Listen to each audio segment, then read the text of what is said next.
And here we are, actually. So, welcome to another interview. And today I have a returning guest, and it's Colt Milton. Hi, Colt. Thanks, man. It's great to be back. Pleasure to be on your show, Coach Stephen. Well, it's always good to speak to you, actually. And I've been really enjoying your updates because you've been trying the lion diet, I believe. Thanks. Yeah, I was trying it and apparently not doing it right since March. So it's been well over 6 months now. And I was doing about 80 to 90% strict with keto bricks and some sugar-free supplements, creatine, a pump formula, and that's basically it. Like it's some occasional eggs here and there, duck eggs. We get duck eggs locally. But I was pretty much staying on the lion diet for the entire time, a little bit of bacon here and there. And then once I refined everything to just keto bricks and just the supplements that I was taking, I started seeing better results, mostly in terms of body composition. So we were testing this with some of our athletes that were going to be getting close to stepping on stage. Nate in particular, what we noticed was taking out things like bacon, and keeping all other factors the same, it really improved his digestion. And so I started copying him and it started improving my digestion too. And I was like, all right, I've heard so much about the lion diet and I've been really close to it. And I don't think I've given it a really fair shot yet. And Jake Thomas, you're familiar with who Jake Thomas is? I think he was at Carnivore-a-thon. Okay. So we had him on our nutrition podcast, Carnivore Coaches Corner. And he straight up told me that I was basically like a A- student or a B+ student. And he said it in the nicest way possible. But man, oh man, that really didn't sit well with me. And so I was like, you know what? No, I'm an A+ student. I'm not an A- student. Screw this. Let's get rid of the artificial sweeteners. Let's get rid of the keto bricks just temporarily and go all in and actually do this right. And so I'm 37 days in as of today, and I'm going to keep it up all the way until Thanksgiving. I figure if most people, I asked him, how long am I supposed to do it? And he goes, 30 days if you want to give it a good chance shot. I was like, okay. So it went 30 days, and our celebration of being done actually was supposed to be at Novios, which is a Brazilian steakhouse. Have you ever been to a Brazilian steakhouse? I have. I love them. I absolutely love them. And I've only discovered them this year, actually. Great. Oh, no way. Yeah, so basically, if God goes, Colt, you can eat anywhere on the planet. Where do you want to eat? 5 years ago, if you would have asked me that, I would have said a Brazilian steakhouse, way before I knew what the carnivore diet was. And now, after being on the carnivore diet, definitely still my favorite. And so when we went there for the after party after our show, because most of our athletes are ketogenic and meat based as well, that's where we decided to celebrate, right? What does everybody else do after a bodybuilding show? They go drink, they go eat sugar, they go eat ice cream, they go eat all the stuff that they are missing on prep. Us, we're just like, man, let's just go eat some more meat. And so we all went to this. It's a bottomless steakhouse, like the best cuts of meat that you could possibly ask for, as many of you want. So I just told them, I was like, you know what, just stick with all the beef and the lamb cuts. I'm loving this. And so I left probably eating like 5 pounds of meat, was absolutely stuffed. And then I was like, yeah, let's just go for a few more weeks. I don't know. I feel like I still have some work to do on my satiety signals to to really get the most out of the lion diet, which is kind of what I went into it for. I wanted to experience. I wanted to reduce my joint inflammation. Also, fasting. That's something that I've struggled to do, and I've been wanting to fast for Israel. Actually, my wife and I have been wanting to, and so doing a fast longer than 24 hours isn't something that I've really successfully done before. Apparently it's supposed to be easier on the lion diet. I haven't tried fasting yet, but that's kind of my last project that I want to do, and why I want to stay on it for another couple of weeks is so that I can so that I can get into a fasted state easier. I found that whenever I miss a time where I would normally eat, it's been way easier to skip that meal. So I've been on one meal a day pretty much for the entire time, unless we were going out and eating. Like, I'm not going to go to a restaurant and be the only one that's not eating. Typically, I mean, I got no problem with that, but if everybody else is eating, I kind of want to eat too. So when we were in New Hampshire, I don't know if you know where New Hampshire is, but it's on the eastern side of the United States. So it was I don't know, like 8-hour flight or something over there. and then 8 hours of driving afterwards. But we did eat out a handful of times, and whenever we did, he's on the lion diet, I'm on the lion diet, and so we just we were just eating ribeyes, my client and I. So I put Nate through that show. That was the Granite State Open in New Hampshire, and he got second place there over kind of a controversial split judging decision. Personally, I thought he was a better athlete, and so did some of the judges, but not all the judges agreed. Otherwise, he'd be a pro today. So tough loss, but I'm super proud of him for getting second place, and he was by far, not even a close second, as confirmed by all the judges, the leanest athlete on the stage. Paper thin skin. He was able to hold all of his mass because he didn't do any cardio on his prep. So this is the guy that actually kind of inspired me to, in addition to Jake Thomas, to stay on this diet for as long as I have, and I've just been loving it. So that was 2 weeks ago, and then this last weekend I just got back from the Seattle trip, coaching Leo and Coach Mark from Ireland, both through a competition as well, 2 competitions actually, and then that's when we did the after party, and yeah, basically brings us back to where we're at now. So I plan on keeping this up all the way through Thanksgiving. And then on Thanksgiving, I'll probably have like a keto dessert and some turkey, ham, the normal stuff. And then the following Monday, I'm going to put out an update for having been on it for 7 weeks. And then between then and Christmas, I'm just going to add keto bricks. That's it. And we'll see what happens. Because if there's one food that I really, really miss, it's probably that. I mean, I just get a smile on my face when I'm eating a meal replacement bar that was invented by a ketogenic bodybuilder for ketogenic natural bodybuilders. I mean, like, that's just freaking cool. So transition back to 2 meals a day, see if I can build up my legs. I'm working on a lean bulk right now. So I'll keep doing all that through Christmas, and then just kind of see where to go when it comes to January. Brilliant, Colt. Yeah. And one of the progressions I've seen in you is in the 6 months since we last spoke, you're much better at presenting, because I thought that was great. That was very linear and made a lot of sense. So just for the viewers who maybe don't know, what is your understanding of what the lion diet actually is then? Red meat, that's different than what I thought it was. So if you would have asked me like 6 months ago, what's the carnivore diet? I would say, 75% of meat. 75% of everything that you're eating comes from meat, because I think that's pretty close to the actual definition. Like, most carnivorous animals do eat food sources that aren't meat from time to time. And so I'm like, okay, if I'm not a real carnivore because I eat a salad from time to time, then my dog for sure is not a carnivore, because I saw her eating grass and throwing it up the other day. So, but the lion diet is from what I understand, according to Jake Thomas and according to Peterson and the resources that I've kind of been studying, is that it's nothing but red meat, water, and salt. So my diet has been consuming primarily put together with beef, lamb, venison. So no pork, no chicken, no eggs, no dairy. Certainly nothing processed. There's a trace amount of carbs in eggs and in dairy products, especially dairy products. And so the way that Jake explained it to me was that you never really truly become zero carb until you've eliminated all of it. And so I didn't realize what that last 5 or 10% was and how much of a difference that makes until I actually did it.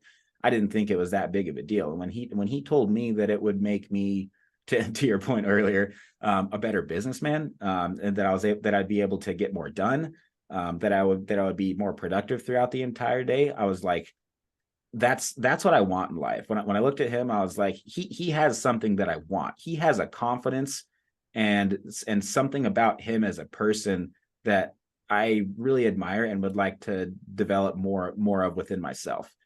So while I came into the diet for health benefits and to improve my physique, I can definitely say that I made improvements on both of those. But I guess what I really didn't expect was to completely reinvent myself through the entire process.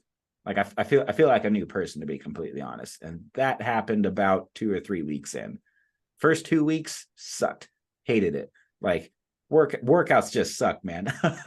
I thought that I needed my pre-workout supplements to get in the zone and to get a good workout, because it's kind of what it is. It's a ritual. You go to the gym and you drink a Bang energy drink. Like, that's just what you do. I cut out caffeine a long time ago, and so it hasn't been that, but still I've been using my supplements. And the way I busted it was I go, okay, see, Jake's argument to me was that I would have more benefits from abstaining from everything and from having as little go into my body as possible, unless it's something that's completely nutrient dense that my body's really going to thrive off of. So that's kind of the point of the Lion Diet. Is it's foods that agree with pretty much everybody. So anybody that has an autoimmune issue or a digestive issue or something, you're just going to see nothing but improvements, nothing but benefits if you get on this diet. And so during the first couple of weeks when I was struggling, cutting out those supplements with the belief that I would have an eventual reward like a week or two later, once I finally got past the withdrawals, that was kind of a leap of faith, to be completely honest. So those first couple of weeks, I kind of had to white knuckle it and grind it out. And there were some times where I was just like super grumpy, like, don't talk to me in the gym. And then after the third or fourth week, that's when my workouts started getting great, particularly my leg workouts. And so now going to the gym, I drink nothing but water with salt in it. I use Baja Gold salt because it has a very high amount of magnesium in it and a particularly low amount of sodium. And Celtic sea salt, pink potassium cave salt. That one's sourced out of Spain, and there's an equal amount of potassium as there is sodium. So that way I'm still able to get all my electrolytes in, but I'm not using like an electrolyte supplement. I'm still sticking with just red meat, water, salt. So the way that I debunked the supplements to see if they were really working or not, and if I would lose any benefits from it, was I just switched to unsweetened supplements of the same thing, which is citrulline malate 2,1, creatine, glycerol phosphate, and trans-allyl-glutamine. Those are the only 3 supplements that I was taking. So so I asked Jake Thomas, I was like, are those okay on the Lion Diet? And he goes, red meat, water, salt. And I was like, okay, I get it. Not okay. So I got rid of those, stopped drinking tea, stopped drinking decaf coffee, stopped everything. But even though I had the unflavored supplements in, that was not really doing it. And this I debunked before the Lion Diet when I tried cutting out artificial sweeteners unsuccessfully. And so I had learned by that point that the supplements really wasn't what was helping me perform in the gym. It was my mindset. And so there was a triggering response to it. So when you drink something sweet, it's energizing. It doesn't really energize your body, but there's something that there's a chemical reaction that happens in your brain to where you think you have more energy. Then you crash halfway through your workout because your body thinks you have all this sugar, and then you produce insulin, and then your blood sugar drops. And that's something that I haven't been experiencing anymore in my workouts. And so now my energy levels are much more consistent throughout the entire day since I stopped drinking anything that was sweet and replaced it all with just clear water since then. Wow, that's a great answer. Yeah, I think possibly the thing you're looking for is the cephalic response. Your brain is expecting sweet. It's a bit like a dog salivating when he sees his food. Yep. Your brain will say, right, I'm incoming sweetness, please get ready. And you get what's called a biphasic response from the pancreas. And the pancreas has granular insulin ready to go based on your cephalic response. And then once it gets into your small intestine, if you are having something sweet, then you get the incretin effect, which produces more insulin because you have more sweetness. But yeah, you're sorry, I've got into the technical side of it, but yes. Yeah, I was just going to say, I completely understand every single word of what you just said without a single question. Sorry, but it makes total sense. I think people do like the mechanism, and I will roll it back to a bit more basic. So when people ask me what is the Lion Diet, I just go ruminants, salt, and water. That's it. So ruminant is a multi-gastric animal, or not a monogastric animal. So they have more than one stomach. And ruminant is Latin for re-chew. So basically they process the food, then they process it again. And then that animal has done all that processing for you, which is why ruminant meat tends to be the most tolerated because it's been processed properly by an animal on Right. your behalf. So yeah, you can get much better. And I think this is the thing. I remember ages ago, I think it might have been talking to you, but a few other people about that going the extra mile. You think, well, I'm 95% carnivore. If I go the extra 5%, will it give me a 5% gain? And it isn't like that at all. It's Yeah. not linear like that. It's amazing to do 100% lion diet, do it properly. And I think when you started saying you weren't doing it properly and somebody was kind to tell you, I mean, as you were explaining what you thought the lion diet was, this is what everyone does. Don't worry. I do a lot of coaching and people think they're being really good. And then I say anything else when they're doing lion for autoimmune, mainly. They'll say, oh, yeah, I had a bit of this, I had a bit of that. And then before you know it, there's like 5 or 6 bits of this, bits of that. I mean, the keto brick is. By the way, I drink coffee. Oh, by the way, I'm still doing this and that. Yeah, absolutely. No, Yes. You didn't tell me that before. No wonder you're not getting the results you need. Yeah, and there is always something if things aren't going the way that people want. But of course, just a proviso for people listening who maybe aren't looking to compete and are happy where they are. That's great. You don't have to do the lion diet, but I mean, sure. You're all for going all out and looking amazing and being very ripped and looking for muscle growth and mental health benefits and everything. And it's worth trying. Nice. I think it's worth trying. Personally, I think it's worth trying, even if you're not bodybuilding or going for the sort of ultimate look, really. So you feel it's been a success then? Yeah, very much so. That last 5% was key. And so to your point, what you were saying earlier is that difference, that's what separates someone from that. That's what separates someone that gets all the results versus just some of it. Like, what would your wife say if you said, "Hey, babe, I got great news. I've been faithful to our marriage 95% of the time." That's how good it's gone up. Yeah. She's like, what the heck is going on with the other 5%?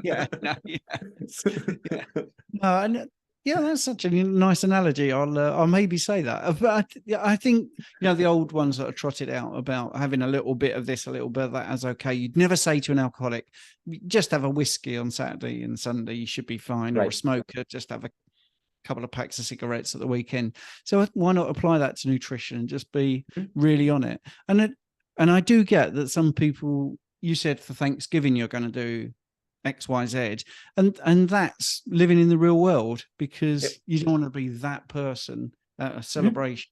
Everyone's like, oh wow, look, he's just eating raw liver, it's so I think that's fine. That's really good. And so your coaching, how has that evolved recently? Because I think when we first spoke, you made quite a lot of sort of major overhauls, like taking out the calorie thing, and you went carnivore. Thanks again for the millionth time for the help on that, because I needed you to help me articulate to everybody why we're not tracking calories anymore. That was a huge hurdle, and it's one of those things where if you've ever worked for a corporation, like I worked for a big corporation, and COVID kind of put an end to that, which is when we went all in with full-time coaching 3 years ago. But at my corporate job, when we switched data systems from Quad to Oracle, it was like the entire company felt like we were all going to fall apart. Like we didn't know if we would make it through the transition. Like that's almost kind of what I felt like when being a full-time online coach. I was like, okay, I'm going to tell every single person that I'm training that we are not tracking calories anymore, even though that's like why half of them hired me in the first place, is because they wanted someone to hold them to a caloric standard that they wouldn't exceed, right? And I think that's what a lot of people look for in a coach. They just expect that they're going to pay someone to make them eat less and do a bunch of workouts, lose a bunch of weight. No, that's horrible coaching. There's the body is a lot more complicated than that, and every single person is different. So with the calorie thing, I needed your help to be able to explain it, because I understood it, and I was able to bust it. I was like, okay, there is no way possible that I can be eating 5,000 calories a day and I'm able to maintain my body weight, and I'm able to maintain my muscle mass. I'm able to maintain my conditioning. I'm able to build muscle mass off of this and I'm able to do it better than I was able to with carbs. And then when I had carbs in my diet, I would get fat anytime I went over 3,000 calories. It didn't matter. Like if there's carbs in my diet, I'm putting on body fat. With everything else is accounted for. And so I'm like, clearly this doesn't work anymore. And then when you explained it scientifically, I was like, now things really make sense. Bart K helped me out a lot too on that. And so then after a couple months, really, people just started realizing, okay, like this actually feels great not knowing how many calories I'm eating. This actually feels great not tracking. Like they hired me because I'm good at tracking, and then I got them to stop tracking, and they're still pretty much all with us. And so I guess we're doing something right. But I think the biggest change that I've learned lately as a coach has been that not everybody can just jump straight in, and not everybody is. I don't think that everybody needs to do the lion diet at all in their life. I think it's great, and I think that anybody that actually does it is just going to see nothing but benefits. But for the average person that's eating a standard American diet that comes to me, to have them just go strict cold turkey, that's what I would have done a year ago. And I think people kind of expect that from me because they know that that's kind of the lifestyle that I live and that I advocate. But if somebody's eating bread, they're eating pasta, they're drinking alcohol, they're eating a whole bunch of vegetables, they're eating a whole bunch of fiber. There's like a lot of things that I'm just thinking, okay, you would definitely look better, feel better, be spending less money, be spending less time meal prepping if we got rid of like half those things, if not all of them. So what's doing the most amount of damage? And usually it's bread. So we kind of start there. Great. Just don't even go to the gym. Just stop eating bread. And a week later, tell me how you feel. I'm like, wow, I'm 5 pounds lighter and now I feel like going to the gym. Okay, right on. Now cut out pasta and keep everything else in, and now go to the gym if you want to. All right, let's start doing like a half hour walk. Let's start doing like a half hour walk every day. That'll get you down another 5 pounds. You don't need to pull out all the stops right away. So I'm kind of glad that I took as long to go strict as I did. I'm kind of glad that that it's been a progression over several years for me, actually, starting out keto. And then through my competitions last year, the last time that I stepped on stage to actually compete was exactly a year ago. And at that point, the only things in my diet that were non-carnivorous were pretty much just onions and like maybe an occasional salad. So then and the supplements and caffeine. And so I cut caffeine a few months later, and then just started cutting one at a time, and just came to the lion diet by accident, really. I mean, a lot of my clients, probably five or six of them, were pretty strict, with the exception of like maybe coffee or something. But other than that, I was just like, what the heck? Why do these people keep asking me to write them a meal plan that has literally nothing but ground beef in it? I'm like, you want nothing else. You want just nothing but beef in your meal plan. They're like, yeah. I'm like, okay. So I did it. And then they were getting better results off of that. And so I just kind of started copying them. I feel like I learned more from my clients than I do from, I don't know, just about anybody else. Most of my clients know the carnivore diet better than I do.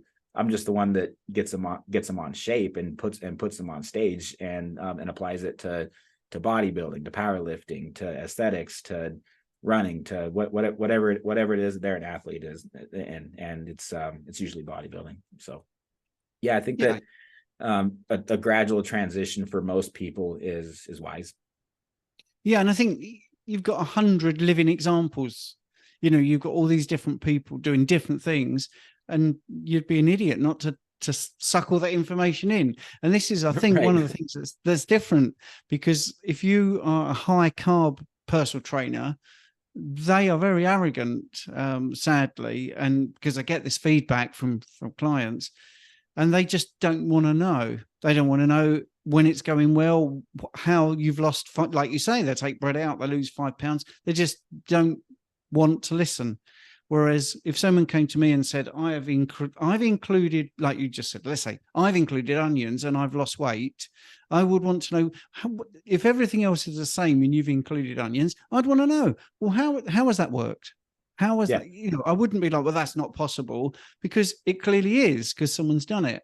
And so when, and this is a particular sort of an annoyance of mine, because you get this every week with a coach client, at least once a week, when everyone's metrics they're, has really improved, and they go to the doctors or they talk to friends, they're told, oh, this is not a good diet for you. Well, that's just self-evidently, the objective reality is it is good for that person because everything's got better. So that's great what you said about just taking the bread out. Don't worry about anything else. That is the bugbear for most countries. In the UK, that's definitely the thing that comes up the most. When I first started low carb talks 10 years ago, I used to do a flip chart, when we had people, rather than do it all online, and there were 20 people in the room, and I'd be talking about low carb, and I'd get to about page 10, and then I'd flip it over and it would just stay on it. But what about bread? And it like, right, everyone's sitting there thinking, really, do I have to give up bread? And I do understand it, because I made my own bread when I was high carb. I really loved bread, but it was doing me no favors. It didn't love me back. And that's the thing. I think it's such a simple thing to do. But that's a really cool statement that you just made. It doesn't love me back. I think that's very, very mature to say, because I believe it's unfortunate that we live in a day and age where food is viewed as pleasure and it's viewed as entertainment, when it can be both of those things, but we need to remember that it's fuel first and foremost. And food should make us more productive. It should improve our health. And if it's being abused, then I think that this might sound kind of harsh, but this is like literally what I'll tell somebody is, I think that's a poor outlook on life. Life isn't about pleasure for me. Life is about purpose. And if what I eat is taking away from my ability to be a better dad and to be a better person all around, then I don't think that's worth it. When I eat if I eat a candy bar, it's gonna taste good. It's gonna give me pleasure. It's gonna give me mouth pleasure for about a minute or two, and then 15 minutes later, I'm gonna regret that decision. I'm not gonna be as happy. I'm not gonna be as mentally alert. I'm not as present throughout the rest of the day. I'm more anxious. I'm more irritable.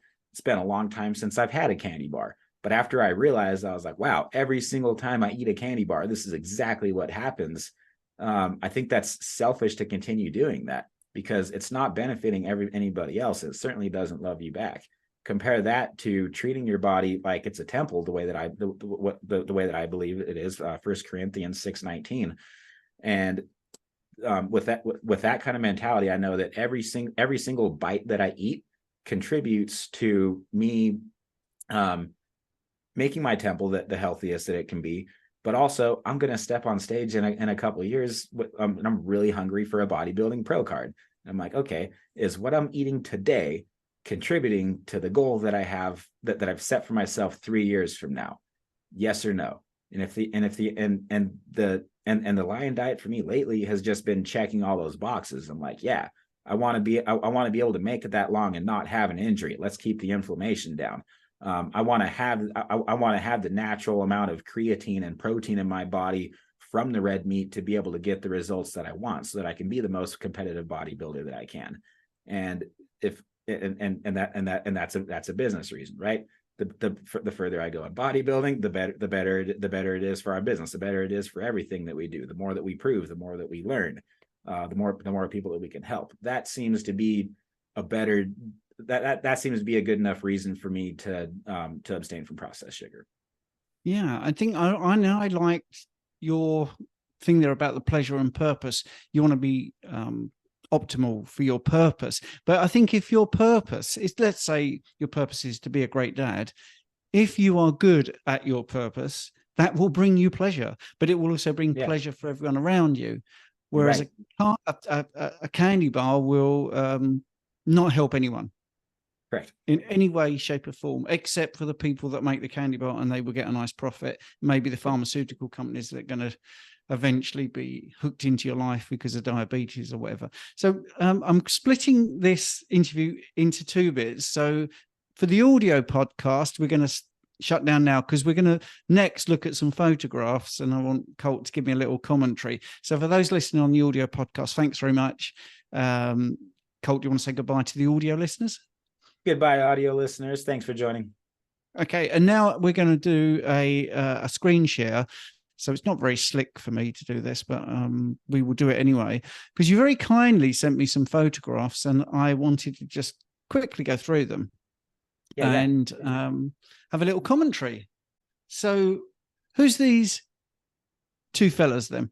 The ugly guy on the right, that's me. The very handsome man, very scary looking handsome man on the left is Nathaniel. This gentleman has Crohn's disease, so he is on the carnivore diet because he has to be, otherwise he will basically die. He is a retired U.S. Air Force veteran, and he just did his third competition. I think this is his third competition. He did, because he did two before, like 10 years ago, way before hiring me, and that was on a high carb diet. And so since then he'd been on the carnivore diet for a few years, I think about 3 or 4 years. And he reached out to me about 4 or 5 months ago saying, hey, I want to take, after we did a little bit of consultation work, he goes, okay, I want to take a stab at my pro card. And so I'm like, okay, let's see some conditioning photos. And I saw his photos. I was like, all right, yeah, man, I don't think you need more than like a 3 or 4 month prep. So that's about as long as his prep was about 3 months. This dude did not do a single step of cardio. Not one bit of cardio. He did not do any HIIT cardio. He did not do any low intensity cardio. He lifted weights and just went about his normal life outside of it. He's a meteorologist for a living. He doesn't even have he doesn't even have a physical job. So his lifestyle is pretty much sedentary. So we had to use the diet to do everything. And I believe that that's why he was able to hold on to his mass so well. I believe that's why he was so dry. He wasn't dry 2 days before the show. I was kind of scared. It was because it was my first time seeing him in person. So I fly in there and I look at him and I look at his dad, and his dad looks at me and he's like, is he going to start eating more and look a little bit bigger? And I was like, yeah, don't worry. And so it was funny, man. Like the peak week, the last couple of days, watching this dude fill out on stage, like his legs were just skin and bones. And I swear, every time he ate a ribeye or a burger patty, he just got bigger and bigger. And then he peaked on stage beautifully, man. I still cannot believe that he didn't win that competition by a landslide. But here again, the judges saw it. Some of the judges saw it differently. Some of them had him in first place. Some of them had him in second place. But yeah, I'm pretty proud of how he did. Yeah, it's very good. These are good. Should we go to next? Who's this fella? His name is Elisha Dawkins. His nickname is Leo, and his other nickname that I gave him is Cowboy. He actually lives not too far from me. He was one of our online clients. He reached out to us. I think he stumbled across our YouTube channel, which is Skullbells TV, and then he reached out over a year ago for coaching and goes, okay, I want to do a bodybuilding competition. I'm like, okay. I'm looking at him. I'm like, man, he's got about 40 pounds to lose and like a million lifestyle habits that need to change to be on a bodybuilding stage. But okay. And so we started working together, and his diet was just a standard American diet. I mean, didn't know how to weigh his food, had never weighed his food, never done anything with it before. Was eating fried chicken all the time, sodas. I mean, just nothing that anybody would really say is healthy food. And so it was kind of the same thing. We just cut out one thing over the next, just kind of 1 month at a time. And then that would get him a couple pounds down, and that would get him a couple pounds down. And then we started to see his muscularity a bit better. And so like, okay, where are your strong points? Where are your weak points? Holy crap, you have a giant upper back and it's really thick. And so now we're focusing a bit more on legs. He and I are both training. We're doing the same workout split now because we both want to blow up our legs over the winter. And so we're doing legs 3 days a week, and 2 days a week we're doing upper body, kind of balance things out a little bit. But yeah, he got first and second in his categories. So to say that was mission accomplished is kind of an understatement. Great stuff. Thanks. And you've got a winner here. Yeah. And this is Coach Mark. So this is who you're going to interview, man. One of my best friends in the entire world, dude. This guy is he's kind of my life mentor, my business mentor. He's got 10 times as many clients as I do, and I think he specializes kind of more with like with your demographic. So people come to him to get their autoimmune issues fixed, to lose 50 pounds and like get in good shape and figure out how to get on a meat-based diet. I'm kind of on the end of the funnel. So like a lot of the clients, after they've been working with him for a while, he'll turn them over to me, and vice versa too, if I think there's someone that's a better fit. But he's okay. So same thing. He reached out to me a year ago after hearing me on I think Robert Sykes' show, the Keto Savage podcast. So then he found our podcast and started listening there, and then reached out to me and asked if I would coach him through the show. And it was kind of all in faith, because the dude lives in Ireland, and so he was like, "I want to do this so bad." He goes, "I just got some demons. I want to feel comfortable with my shirt off. I never really have before. You know, here I am, a carnivore coach, and I really want to take my physique to the next level. I've never done that before." I was like, "Okay, pal." So a year later, here we are. And so we did posing, we did everything virtually. This man and I were on the phone pretty much every single day for the entire last year. He's actually coaching my wife and doing her entire diet, which is nice. Marriage tip for anybody listening: if you're married, doing your own spouse's meal plan usually isn't the best idea. And if you could outsource that to somebody else, that might be wise. So yeah, he got I think 3rd, 4th, and 5th in the categories that he did. Yep. So we've talked about that client there. So some good pictures. I'm going to move on a little bit. I don't want to take up all of your time. So let's have a look. Who's this fella? That his name is Adam. He was going to compete, and then had some stuff come up. Like he and his girlfriend bought a house, and it was just like, whoa, okay, way too much going on outside of life, and so let's set some goals for 2024. So he's thinking about his first competition being in 2024. He's quite an accomplished coach himself. He's actually he and his wife actually focus more on transformations and on postural therapy, not so much bodybuilding. So that'll be his first show. But yeah, I mean, the dude just oh, want to hear a funny story about him? So he has high LDL, right, like most carnivores do, and so his doctor tried to sell him statins. And so he emailed a picture of himself back to his doctor and said, "Hey, my triglycerides are low. I'm not at risk for heart disease, and by the way, this is what I look like." Like, could you just imagine the look on the doctor's face when he thinks about how he looks compared to how Adam looks? Yes. Very common story that people with high LDL looks are good. Now, this is for the people that haven't got a trained eye. What's the difference, and what's the time period between this photo on the left and this one on the right? Oh, that is that's after 3 months, and so she just has a little bit more narrow of a waist and some better ab definition. I don't think I sent you one of her back shots, but her glutes before were like kind of yeah, there you go. See how they're a little more saggy looking on the left, and now they're more plump and round, and they have more shape on the upper glutes. So when we had her start doing some single leg kickbacks, that's an exercise that directly targets the upper glutes, and so that's kind of what we decided to build up, because she's doing the bikini category, and that's actually the girlfriend of the gentleman that we were just we were just looking at. She's a postural therapist from LA. And no cardio, no calorie restriction. It's all just proper diet, isn't it? Yeah, we didn't do. I never asked them to do cardio. They asked me to do cardio, so they do like a little bit on their off days, but hardly anything. It's more or less just because they're kind of sore from the lifting days, and so they like to move and go for a bike ride or something on their days where they're not lifting. Okay, well, I'm going to stop the share now. Thank you for that. I think it's always good to see the results. And are you still there, Colt? Yeah.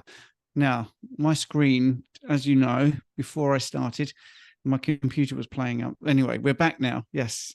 It took a little while to get your video back. So thanks for that. That was nice to have a little whistle stop of these people that you're dealing with. And it's nice to see Mark. I'm interviewing Mark tomorrow, so that's a little bit of a heads up. Do you ever feel astonished at the difference carnivore makes? Yeah, every day, to the point to where when I wake up, my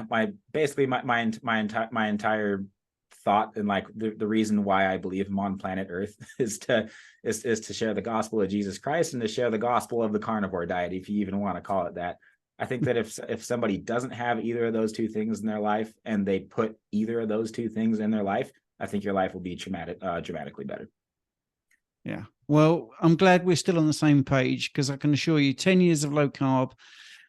10 years ago I did low carb. 7 years ago I started keto. 5 years ago carnivore. And every single day, two things happen. One is I can't believe how good it is for me and for everybody I deal with. And secondly, I can't believe how it is so misrepresented in the mainstream media. So we've just got to keep sending the message out and telling everybody about this great way of eating. So I'm going to now thank you very much. Don't go off the line, but I'm going to stop the recording and then just have a quick chat afterwards. So Colt Milton, thank you very much. My pleasure. Thank you.